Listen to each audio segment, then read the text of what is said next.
Well, welcome back to the channel, folks. This video is a little bit different.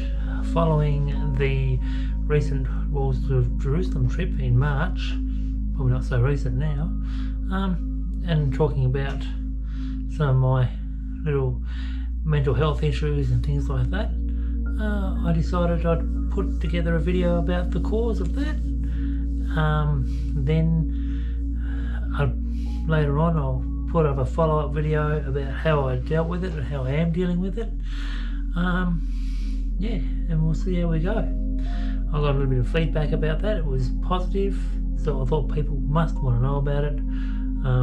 Considering I don't have a big channel, I was pretty impressed by the reactions I got and the personal messages, so it was all good. So without further ado, I'll recap the story, and yeah, we'll see how we go. This all started back in 2022. I was doing a walk with the Venturers I was the leader of at the time, and yeah, these guys were really into their bushwalking. They thoroughly enjoyed it. They'd done the standard Walls of Jerusalem walk, like up to Mount Jerusalem and King David's Peak. They'd done Frenchman's Cap. They'd done Mount Ida and things like that. So they were reasonably experienced. All these trips were in winter as well, so very used to the conditions at the time. So yeah, and this particular trip they decided to go into the more remote part of Walls of Jerusalem, into the southern end, so Mount Raguna area there. So the idea was to walk up into Lake Myrtle and camp on the first night, then walk around to Junction Hut on the second day, and then out through the Grail Falls entrance on the third day. That's not quite how things went, so I'll give you a bit of a recap.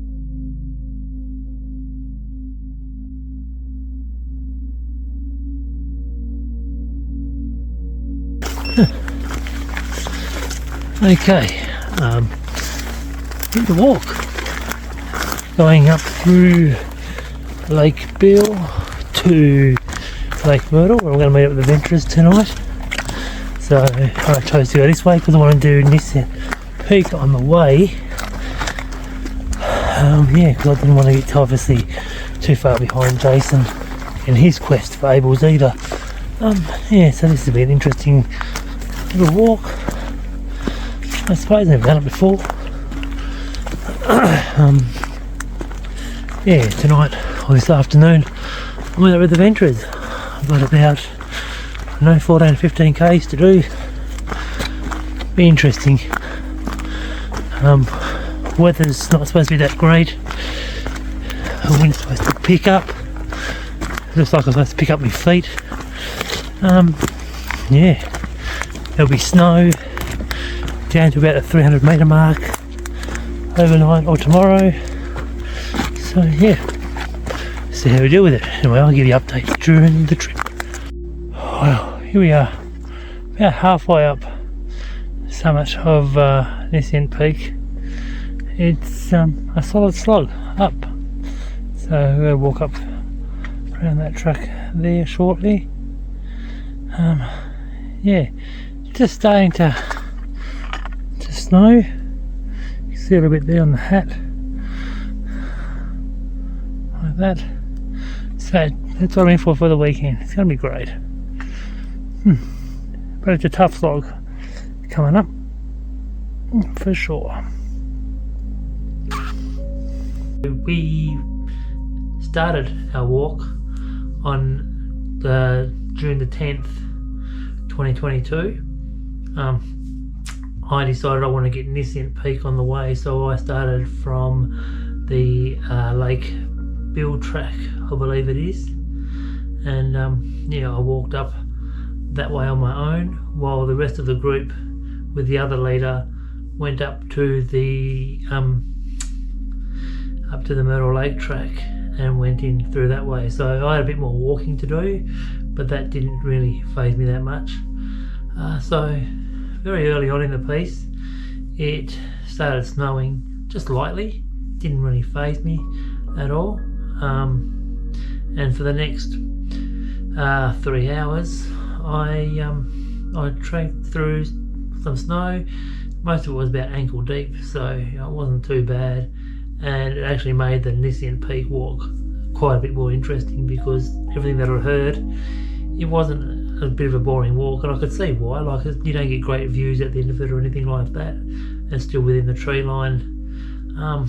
So once I summited Nissan Peak and done all the bits and pieces that I do up there, headed back down to Lake Bill and followed the track. And then as I was going around Lake Bill, I came to a little river crossing there, and that was flooded. So I decided I wasn't going to try to cross the river there. It was knee deep. Right, that there is Lake Bill with Mount Laguna in the background there, and a massive peak there. I think I've still got a good solid hour or so till I get to camp. It's almost 4 o'clock in the afternoon, so I best keep me move on, because it's going to get dark and cold out here very quickly. That's for sure. Yeah. Oh my goodness. So for those who haven't done any snow hiking before, snow makes it harder, just so you know. It's flowing icy cold. I thought if I wandered upstream a bit, I'd find a better place to cross the creek. So I did that, and I walked for about an hour before I found somewhere that I thought was suitable.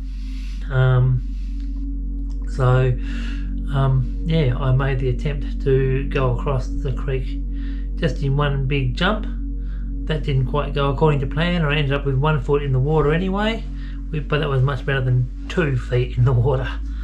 And by this time, it was getting late in the day. It was about 4 o'clock in the afternoon, and those of us that live in Tasmania know that 4 o'clock in the afternoon in June means there's probably about half hour to about an hour of daylight left. So not wanting to risk it, I decided to pitch camp by myself, and camped just to found a little hollow that was pretty sheltered, and yeah, just pitched the tent for the night. And then in the morning on June the 11th, I walked into Lake Myrtle there and met up with the rest of the group. It only took me about half an hour. Well, sometimes things don't go to plan. I didn't quite make it to camp. I've let the venturers know that I won't be making it there tonight. They're with Jason, so it's all good. Yeah, I got held up with a river crossing. I couldn't find a safe place to cross. The river was running probably about 1 metre deep, running very fast, so I wasn't real confident about crossing it where it was. So I walked upstream for a couple of k's trying to find a spot to cross. Thought I found one, got wet, it was getting late, so yeah, I just decided to pitch camp, get dry, get warm, get an early start tomorrow. So that's how it goes out here in the wilderness, I suppose. But hey, I'm happy, I'm safe, I'm warm, so can't ask for more than that. You might be able to hear in the background there, the snow started to fall, so that also helped my decision to stop for the day. And no point trying to wander around. It's also gets dark very quickly out here, so no point risking it. Just stop. All tucked up, nice and warm, warming up nicely. Didn't take long for the temperature to plummet, that's for sure. I don't know how cold it is outside at the moment, but I don't really care. To be honest, I'm warm. Yep. So this just goes to show that even when you plan stuff, it doesn't always work out the way you want it to. So you just got to roll with the punches basically. Adjust, make the right decisions. Basically look after yourself, and we'll wait to see what tomorrow brings. Whew. Made it this morning. Found adventurers. Believe it or not, I was only about 40 minutes away from them last night. But anyway, it's all good. Great exercise. As you can see, it is still snowing quite well. These guys are all in good spirits because they're still in bed, of course.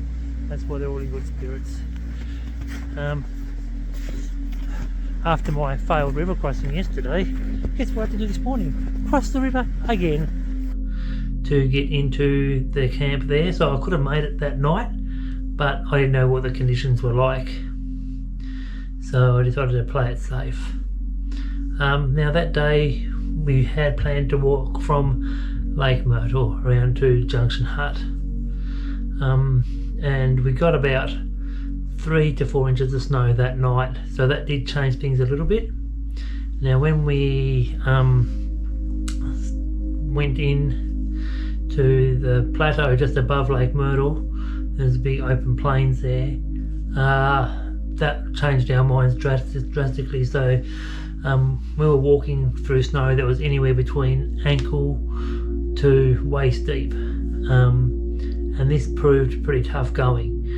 Like, you know, when you're post-holing knee-high snow for about an hour, you sort of know that you're doing the exercises. That's for sure. It took us roughly 4.5 hours to get from Lake Myrtle around to Menston Hut, which is the first hut there, and we were pretty tired, so we decided to stay at Lake Menston Hut, sorry, for the evening. We lit the fire in there, hung our clothes up to dry inside, and made ourselves quite comfortable for the night. Everybody was still in good spirits to that stage, and it was a good night. Everybody was happy, lots of food eaten, and stories told. It was great. That night we got probably about another 2 inches of snow, and there was a bit of wind about, but nothing that concerned us really. Like, it wasn't a high wind or anything like that. It was just a steady breeze, I suppose. So we've done a bit of hiking today, about 4.5 hours worth. This is it for us today. We're going to stay here, Menston Lake Hut. It's going to try to get dry and warm. That's the plan. This is our saviour, if it works. Morning at day 3. Had a bit of snow overnight. That up there is the back of Mount Raguna. So the next morning we got up with the intention of walking into Junction Hut, but it became apparent pretty quickly that if we did that, we would be out when we planned. So we opted to cut across country from the track from Menston Hut straight across country to the Moses Creek track. There's the back of Mount Raguna there. This is our awesome team. Howdy. I'm going to get a bit hardy, get the feels up happening right now. These guys are totally awesome. This is a tough trek. They are smashing this out. So amazing. My pride levels are way up at the moment. Aww. So That's really good. They seem to be all heart at the moment. Now, this is where some people may say we did the wrong thing, but we actually did that reasonably well. Like, took us a couple of hours to cross that country there. When the snow's down, there's no scaparia to worry about, that's for sure. Yeah, so we like it was still pretty steady going, but you know, after 2 hours, we got to the Moses Creek track, and that was pretty much a creek. It was, our shoes got very, very wet very quickly there. Like there was water running down the track, just like a little creek, really. So we made it through there, over that, got up to the crest of the hill there, and through the dark and dismal bushland there that's you trek through before you come out at Cloister Lagoon. So this was all going pretty well at this stage. Now the map says to go from the tree line, cut across the plain to the edge of Cloister Lagoon and do a little river crossing, then walk around Cloister Lagoon and do another river crossing at the other end. This is where I believe we went wrong. If we had have stuck to the high side, what happened next probably wouldn't have happened, but you know, we were following the map, and we probably weren't to know what the conditions were like. So that first little river crossing was done relatively quickly and really, really easily.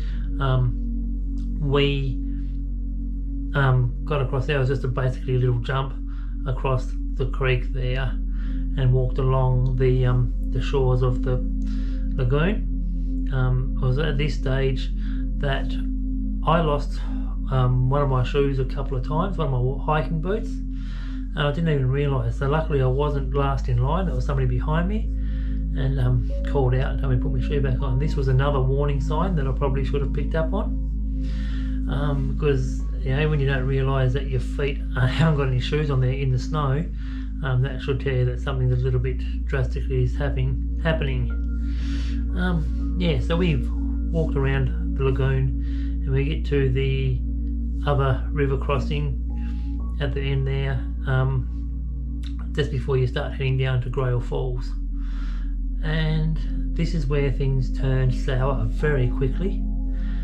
So as we've tried to cross, the snow was fairly thick here, like probably 2 to 3 inches thick.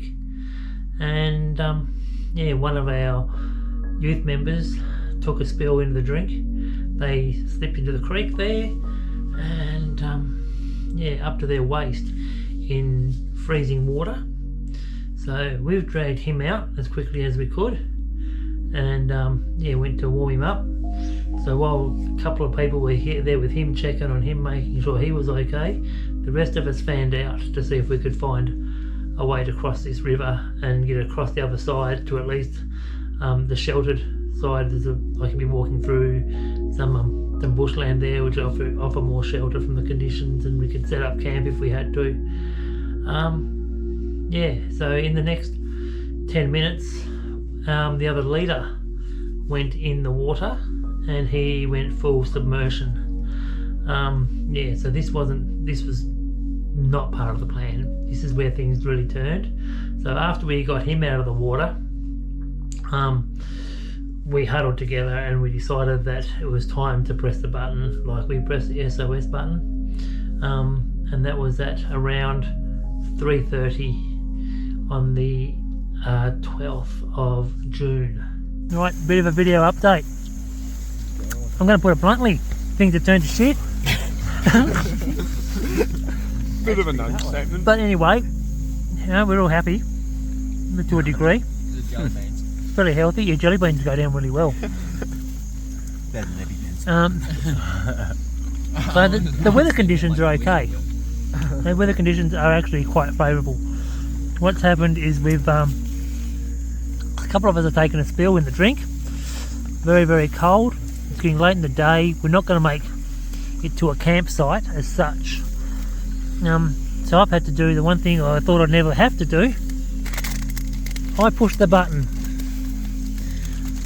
So we are just awaiting an emergency response. Yeah, go for might get some thoughts while we're here. Alex, you're in screen. Hi. What do you think about the situation? I think it's gone really bad. But we got jelly beans, so I'm pretty good. Yep. Not looking forward to taking my boots off. On my toes. No. Connor, I'm hyped to go on a helicopter. that may not happen. It better happen. You reckon I didn't push that button for nothing? Nick, how are you feeling? You had a bit of a tummy bug earlier. Yeah. Hopefully, don't spill anything out in here. But oh well, if that happens, it happens. Oh, it's kind of a bit of a novelty in here. Yep. Exciting for now. How about Braden? You were one of the ones that went in the drink, mate. Yeah, it's a bit wet. Yeah. How are you feeling now? Slightly drier. Yep. Yep. So But not by much though. he got his space blanket on. We've taken a couple of layers off him. Yeah, it's a bit of an awkward situation. Jason, the other one who went in the drink, but he went right in. Yep. He was swimming. Neck deep. Yep. The plums got wet. Yep. Tomo, Murat, don't find me, please. We did our best.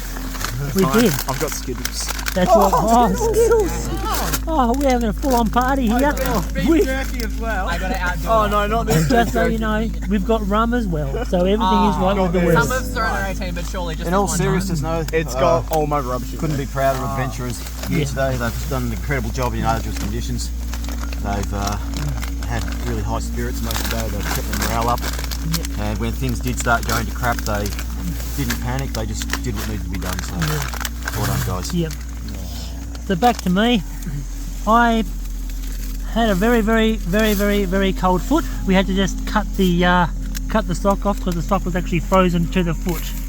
So these things happen. This is our little heater. It's keeping us really toasty warm at the moment in the emergency shelter. It's going to give us carbon monoxide poisoning soon. Oh, that's fine. Okay, I'll give you an update a bit later. So, yeah. Now, when you press the button, you set off alarms right across the country. So, my wife got messages from Garmin in America asking if I was out, if this was real. So it set her into a panic. Then you start getting messages from Canberra, where it comes into the head office there, to make sure that this was not an accidental button press. So communicated then, and then they pass you on down the chain until you get to the local search and rescue.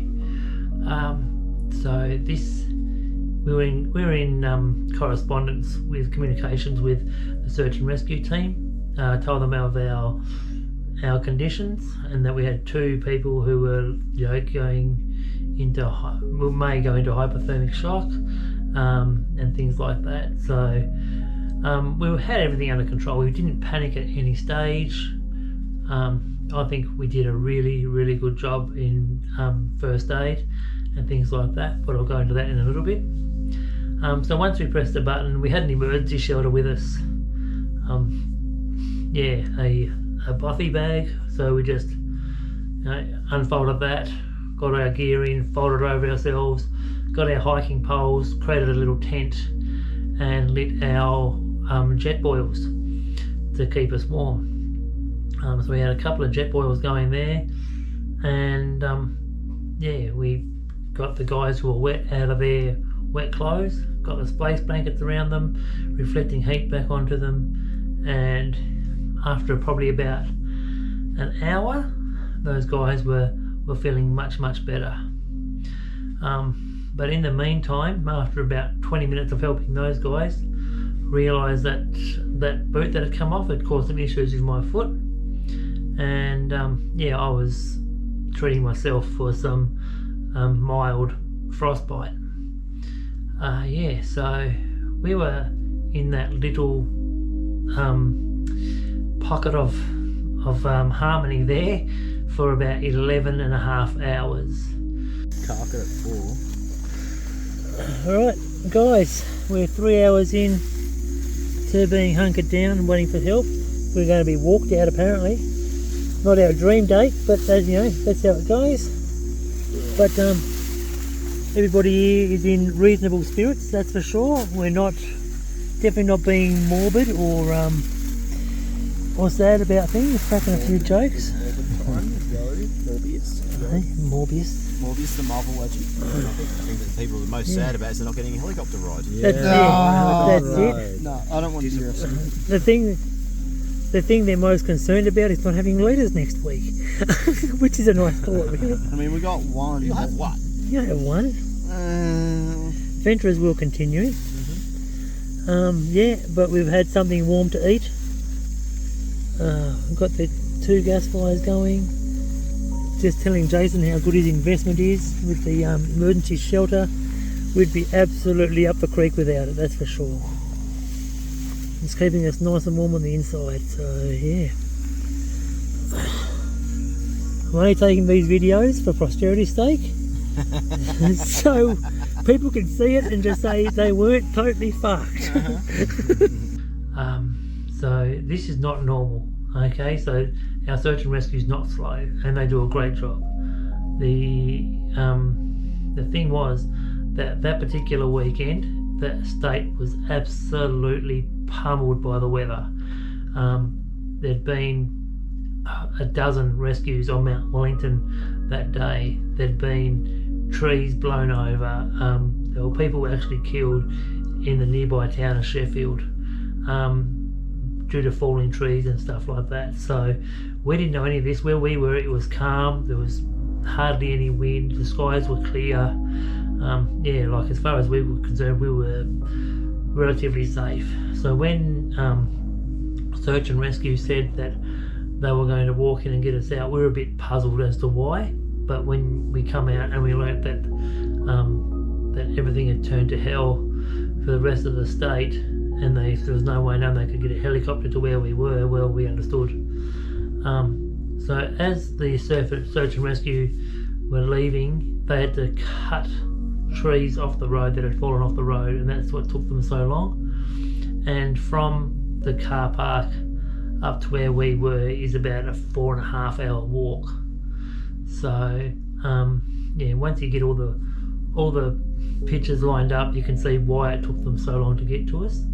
And basically we were fine anyway. Like situation probably didn't call for us pressing the button in hindsight, but you know, when you're there and you're looking after somebody else's kids and things like that, that obviously plays a big part in how you react. So anyway, while we're in our little cozy buffer there, we kept our spirits high. Like, we chatted to each other, we had plenty of food, we were warm. You know, a couple of us were lucky enough to be able to drift off to sleep. Yeah, so that's how things eventuated there. The cold in. Hey, that black fish light, though. What's this? It's just hard to Seen it, though. Like nuts and apricots. Still waiting. Oh, that sounds like Too far now, just a couple of hours away. How do I get into it, though? No, the hole is like small, though. One outside.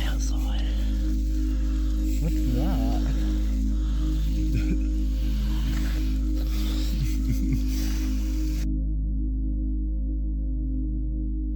So once they actually got to us, we heard them calling out and things like that.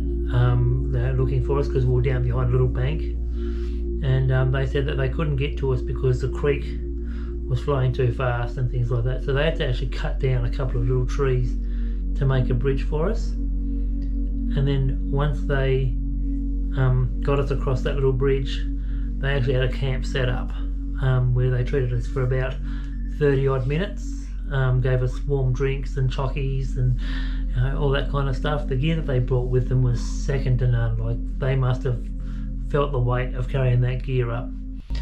So there was 2 pyramid style tents that they could actually stand up in. They had 6 sleeping mats. They had 4 sleeping bags with them, plus the food.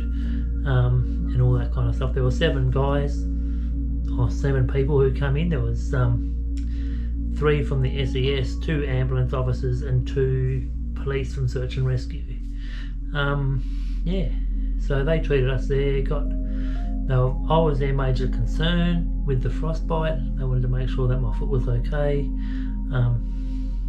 So, you know, nice dry warm socks for me, and then we walked out. It was a slow walk out, but we walked out nonetheless. It took us a touch over 4.5 hours to get out, and I wish I had the sense to take some photos and some footage of the walk out, because despite the circumstances, the walk was absolutely spectacular. Like, to be able to walk through that part of the world at night, with snow and a big full moon and things like that, like, it was really impressive. The guys from the search and rescue team, they actually were complimenting us on the way we handled the situation and the gear we had. And they're actually ones that said, you know, we understand why you pressed the button, but you probably didn't really need to. Like, you could have set up a couple of tents and got everybody huddled together that way. But as I said, when you're looking after somebody else's children, you don't take chances. So that's why we did what we did. Now, I didn't realise at the time that this was going to affect me the way it did. It wasn't until about 6 weeks later we do the overland track. Now, we drove into Cradle Mountain there, and I started getting nervy, and by the time we got into Ronnie Creek, I was a blubbering wreck. I had tears, I was shaking, I couldn't even get out of the car. It was probably one of the single most terrifying moments of my life. I had no idea what was going on. I could not control my mind, I could not control the effect that it had on my body. It was just, it messed me up. And I'd done a few little day walks and stuff between, limping about with that frostbitten foot. So it's not like I shut myself off from bushwalking or anything altogether. It was just, I don't know, like, I still don't know how to put my finger on it.